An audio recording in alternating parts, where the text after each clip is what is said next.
of Einstein, astronomers such as Professor Frank developed a model to calculate how matter should disperse over the next 13.8 billion years to the present day. But the actual observations from the new map are out by a few percent. It shows that matter is slightly too evenly spread. As a result, Professor Frank thinks there may be big changes afoot in our understanding of the cosmos. We may have uncovered something really fundamental about the fabric of the universe. The current theory rests on very sketchy pillars made of sand. And what we may be seeing is the collapse of one of those pillars. But others, such as Professor Lahav of the University College London, have a more conservative view. The big question is whether Einstein's theory is perfect. It seems to pass every test, but with some deviations here and there. Maybe the astrophysics of the galaxies needs some tweaking. In the history of cosmology, there are examples where problems went away, but also examples where thinking shifted. It will be fascinating to see if the current tension in cosmology will lead to a new paradigm shift, he said. The DES collaboration consisted of over 400 scientists from 25 institutions in 7 countries. Wow. And this kind of goes right along with that. This is from earthmysterynews.com.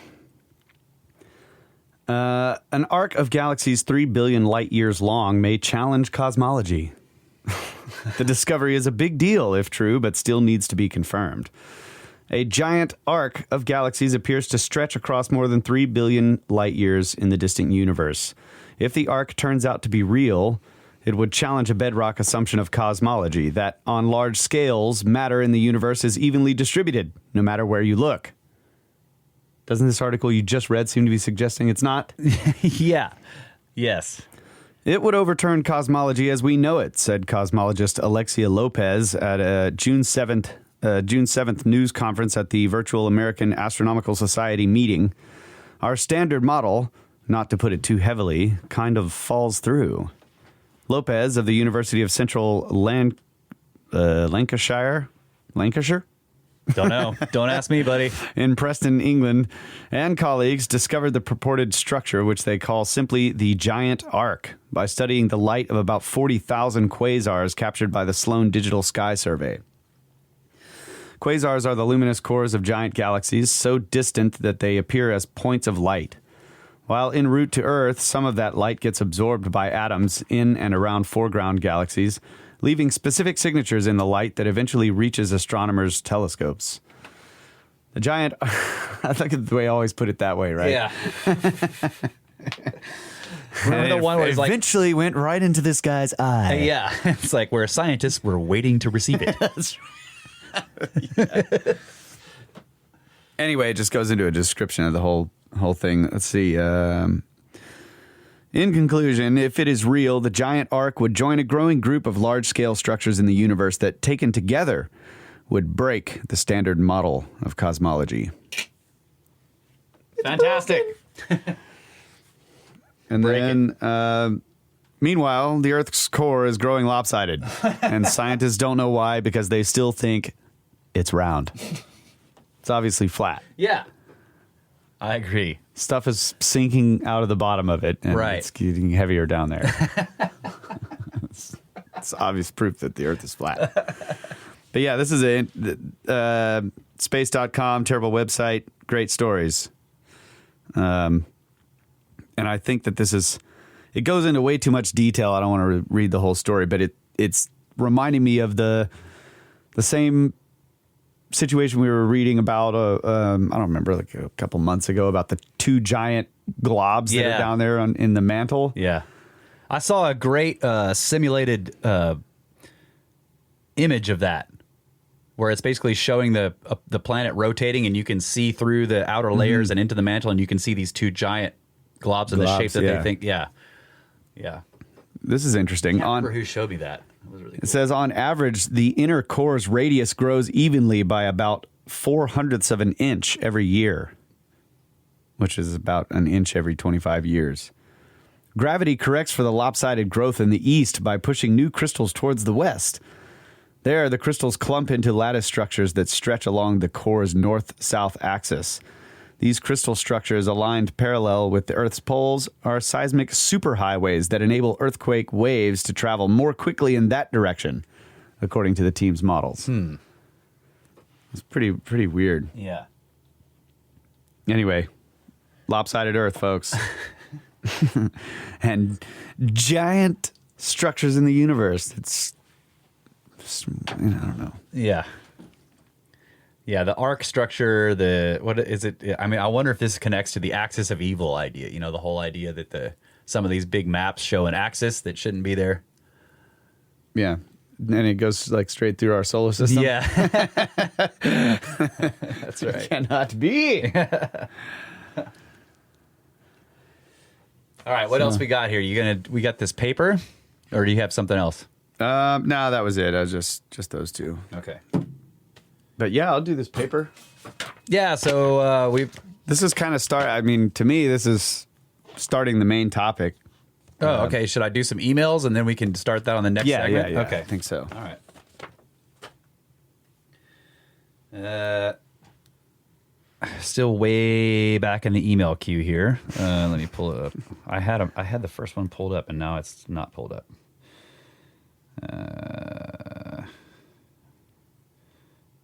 Okay, here we go. This is from Kevin.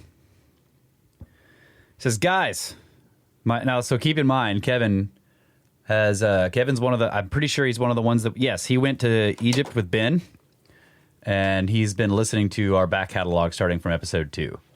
So he sends us emails about older episodes. That's cool. Yeah. He says, guys, my mind has been blown since your first interview with Randall. The possibility that the lithosphere moved dramatically due to gyroscopic forces during glaciation and deglaciation. The rapidity directly correlated to a rapidity of glaciation or deglaciation. To achieve equilibrium, the lithosphere would move to put the mass of ice at the axis to more evenly distribute the mass so there is no wobble. So during each glacial maximum, the center of mass of the ice sheet in the northern hemisphere would move to the axial North Pole. So exactly how far and how fast might this lithosphere move? Add into that the isostatic effects of the water changing turns and changing locations, and what would the Earth have looked like before the last glacial maximum during the Ice Age, during and after the meltwater pulses? Could this be new low-hanging fruit? Cheers, from Kevin. Yeah, I think, I'm not totally sure, but I think I see people talking about in the Discord, the Mario build reps. Is that how I don't know if that's how you say it. Build reps. They do this and they correlate that kind of stuff with ancient structures, and they've developed timelines. And I think it does have to do with this moving lithosphere and the fact that these more ancient structures point to the wrong, quote unquote, wrong north in some cases. Wrong north. All right, this is another one from Kevin, and it's got pictures. So I'll try to describe kind of what he's showing here. He's got pictures from his Egypt trip. So he says, snakes! And it's called Holy of Holies. Listening to the episodes on Sign and the Seal, especially start part 2, where you talk about the temple Holy of Holies built to house the Ark and contain its destructive forces, reminded me of the Holy of Holies we visited in Egypt. Specifically, Karnak, Kom-Ombo Temple, and Philae Temple. I have attached a few images so you can get an idea of the destruction that happened to the rose granite pedestals, and in the case of Karnak, the surrounding granite structure that made up the Holy of Holies. So one of the pedestals that's made of granite, it's definitely shattered. He shows pictures here of crazy destruction. I think we looked at some of this with Ben. Like massive blocks that have definitely been just ablated. Like they seem to have undergone some kind of ablation event. And there's a whole chamber made up of it with an altar in the middle, or whatever that would be, a table. Like serious destruction in these images. Wow. So he says, I became fascinated by the holies of holies in the temples in Egypt. They obviously house objects of some kind of power. I do not know what could cause that kind of damage to high-quality granite. I was struck by the obvious fact that each entire temple compound was designed solely for and around the Holy of Holies and what it housed.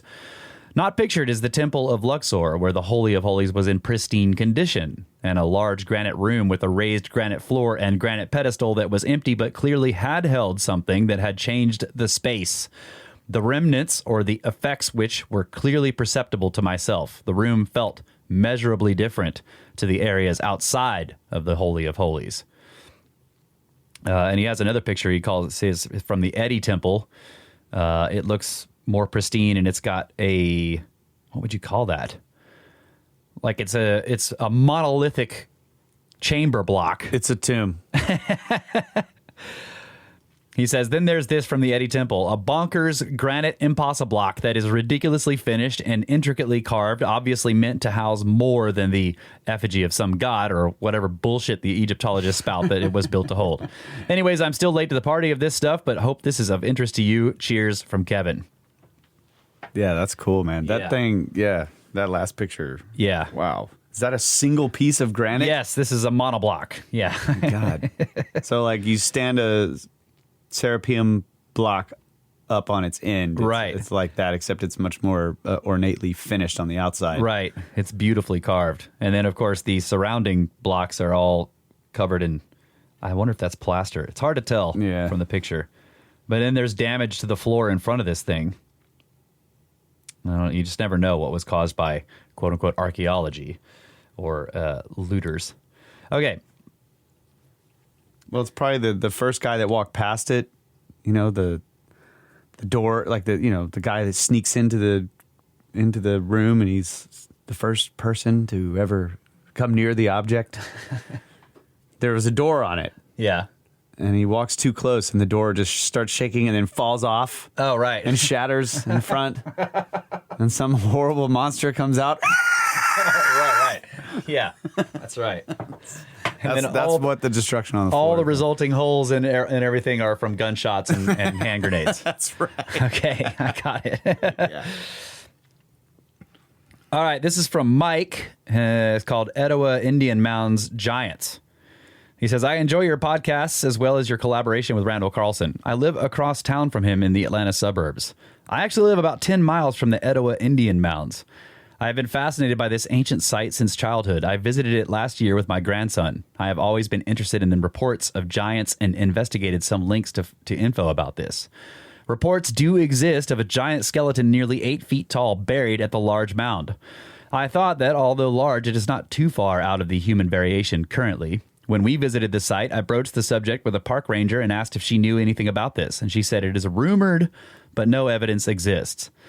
Also, from a New York Times article, April 5th, 1886, there is an article referencing a flood with an exposure of a sea of skull and bones, some of which are gigantic. Quote, if the whole frame is in proportion to 2 thigh bones that were found, their owner must have stood 14 feet high, unquote. Oh, God. As usual, the site was visited by the Smithsonian soon after, and no record of this exists. My question is, why would the Smithsonian remove such artifacts and then never mention them again? If these could be found and DNA tested, it would shed light on these remarkable specimens and their origin. I suspect that any motivation to conceal or otherwise destroy or sequester these specimens beyond reach are the work of the Christian Church, as this is their common practice when finding non-Christian culture to eliminate it as a compelling or competing cultural and religious rival. That doesn't seem right to me because the Bible talks about giants. How would this be? The problem is it confirms Bible stuff. That's yeah. I think you got that backwards, buddy. I'm not sure.